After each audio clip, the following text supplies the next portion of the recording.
While data remains inconclusive among the four generations relating to revenue and profitability, there are some very interesting trends that are going on in both big law and mid-sized law firms. Among them, the changes in hours billed, average hourly rate, what the increase in the average hourly rate means for revenue, top-line revenue for firms, and then a segmented piece by generation of how firms are moving forward to create both top-line revenue and bottom-line profit. In big law and mid-sized law firms, where the average partner is expected to do somewhere around 2,000 hours in big law and maybe about 16 to 17 or 1,800 hours in a mid-sized law firm, those trends held fast in 2024. In 2025, everybody's kind of off to a little bit of a sluggish start with geopolitical things and other business issues taking front and center.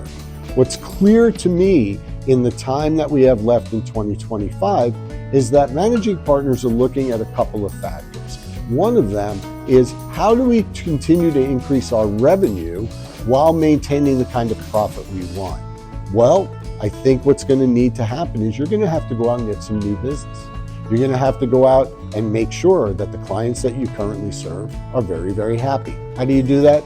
Give them a survey, talk to them directly, ask them for new business, and get the next generation involved. If you have a bunch of originating partners who are aging boomers, you need to maybe set up something to get them to give up 1 or 2% of those originations to kind of sweeten the pot for the next generation of partners, the Gen Xers, and even for the millennials down the chain of command to participate more actively with clients. With the coming silver tsunami in 2027, and that's the bulk of the baby boomers aging out, you're going to need people to take over these relationships. You don't want to lose business to other firms. Right now, partners around 60 years old, they generate well in excess of 60% of the revenue generated by a firm. Those between 45 and 60 make up the bulk of the rest. And then there are some millennials that make up some percentage, we'll call it 5 to 10% of the revenue generated. You really need to empower those people, get them moving in the direction of higher revenue production. The Gen Zers, well, they do great work. You get them trained up, you make them subject matter experts, as you've seen in videos of mine before, and then you have a stronger team all the way through.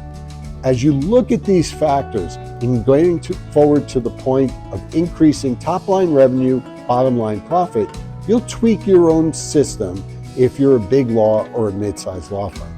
The key is to get going. The key is to study the metrics that are out there and then apply some of them to your firm. Don't apply all of them because your firm is unique. Get out there and get business going. It's really, really important. The last few years in big law and mid-sized law America, people have been driving profitability with increasing bill rates to clients. There's very little left in the client mind that will allow a firm to go to the place of an even higher bill rate. Doesn't matter what your bill rate is. If you've gotten to the max bill rate with a client, then you owe it to yourself to really get the troops out there, hustling for business, making sure clients are happy, because the one thing that we talk about on all of my videos is, if your client firms are happy with the work you're doing, they're going to pay your bill and they're going to give you more work. That employs everyone, and that makes top-line revenue numbers sing and bottom-line revenue numbers really fly. I'm John Sheppard. I look forward to seeing you.